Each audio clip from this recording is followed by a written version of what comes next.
soal Fiat ya. Pada hari ini, Ananda akan belajar bersama Ustazah Tia. Ananda akan belajar tematik kelas 4, tema 1, subtema 2, tentang indahnya kebersamaan dalam keberagaman. Sebelum memulai pembelajaran, mari ucapkan Bismillahirrohmanirrohim. Halo Ananda Soleh dan Solehah, bagaimana? Apakah siap belajarnya? Ustazah memiliki istana tema 1, subtema 2. Untuk mencapai istana tersebut, kita menaiki balon udara. Di sini ada 4 balon udara. Yang pertama, balon udara PPKN, kedua IPA, ketiga IPS, dan yang terakhir balon udara SPDP. Are you ready? Go, go, go!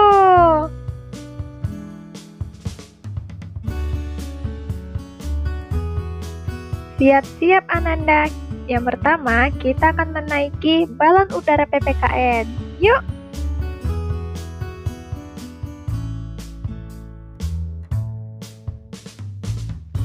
Balon udara PPKN.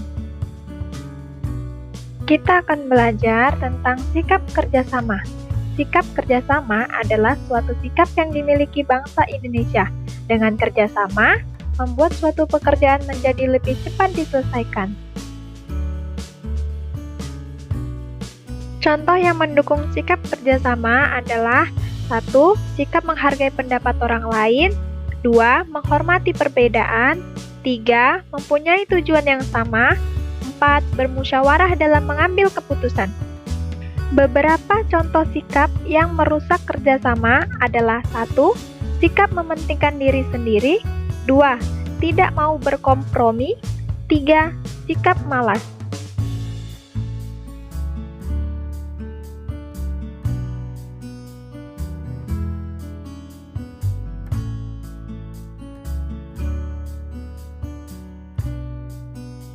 Bentuk kerjasama dalam masyarakat yang pertama, kegiatan siskampling yang sering disebut dengan ronda, yaitu menjaga keamanan dan ketertiban sekitar. Kegiatan siskampling biasa dilakukan pada malam hari hingga dini hari. Kedua, kerja bakti adalah salah satu wujud dari kehidupan bertetangga, merupakan kegiatan gotong royong untuk melakukan sebuah pekerjaan. Berikut adalah contoh dari bentuk kerjasama.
Ananda Soleh dan Solehah, selanjutnya kita akan menaiki balon udara kedua, yaitu balon udara IPA. Yuk!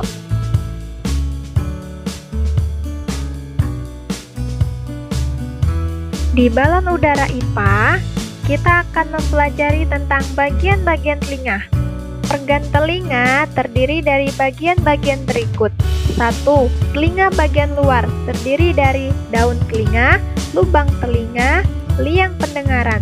Kedua, telinga bagian tengah terdiri dari gendang telinga, 3 tulang pendengar, dan saluran STQs.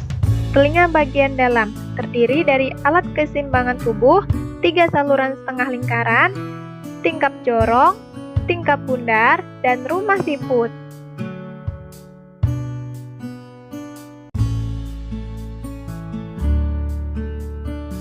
Fungsi bagian indera pendengaran.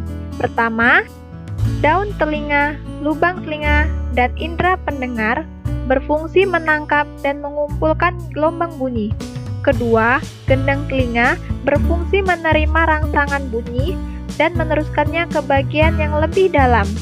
Ketiga, 3 tulang pendengar berfungsi memperkuat getaran dan meneruskannya ke koklea atau rumah siput. Keempat, tingkap jorong, tingkap bundar, 3 saluran setengah lingkaran, koklea berfungsi mengubah impuls dan diteruskan ke otak. 3 saluran setengah lingkaran juga berfungsi menjaga keseimbangan tubuh. Kelima, saluran Eustachius menghubungkan rongga mulut dengan telinga bagian luar.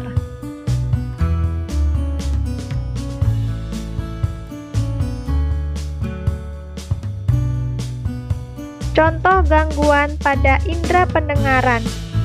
1. Tuli adalah ketidakmampuan telinga untuk mendengarkan bunyi atau suara. Tuli dapat disebabkan oleh adanya kerusakan pada gendang telinga, tersumbatnya ruang telinga, atau rusaknya saraf pendengar. Kedua, conge adalah penyakit telinga yang disebabkan oleh infeksi pada bagian telinga yang tersembunyi di tengah-tengah. Infeksi ini disebabkan oleh bakteri.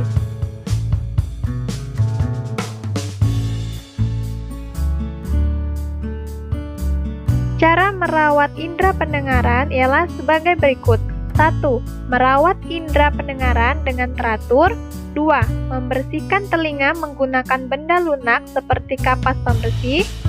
3. Jangan membersihkan telinga menggunakan benda tajam atau keras karena dapat merobek gendang telinga. 4. Jangan terlalu sering mendengar suara yang terlalu keras seperti sound musik yang keras. Ananda yang soleh dan soleha, selanjutnya kita akan ke balon udara yang ketiga, yaitu balon udara IPS. Yuk!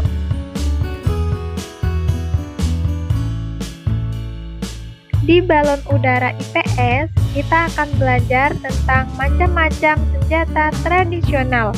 Senjata tradisional adalah bagian dari kebudayaan bangsa leluhur.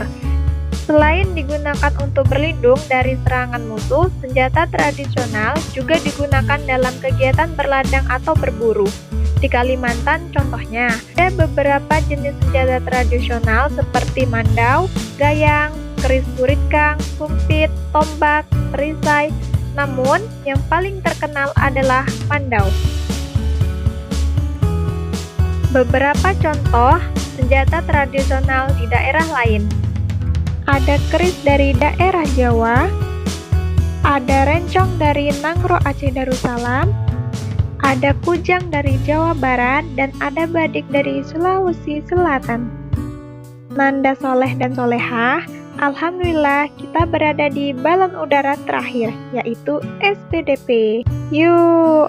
Di balon udara SBDP, kita akan belajar mengenal gerak tari daerah.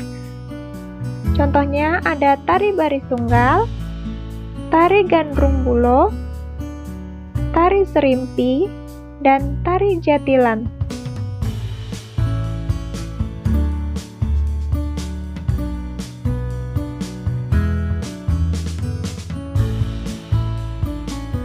Tari baris tunggal gerakannya menggambarkan kepahlawanan.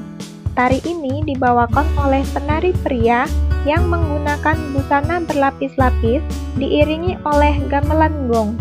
Gerakannya berputus-putus dipadukan dengan hentakan-hentakan kaki disertai pandangan mata yang tajam.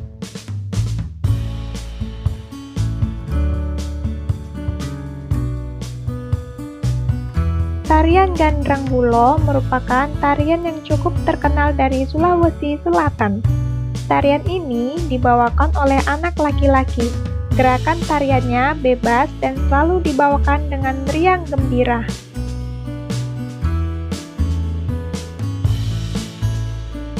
Tari Serimpi. Tari Serimpi merupakan tari klasik Jawa yang berasal dari abad silam. Diperagakan oleh seorang wanita dan gerakannya sangat lambat. Yang terakhir adalah tari Jatilan. Jatilan merupakan tari Jawa yang dibawakan oleh penari laki-laki yang dilakukan secara berpasangan atau lebih. Gerakannya dilakukan seperti orang berperang. Selanjutnya adalah mengenal simbol-simbol gerak tari.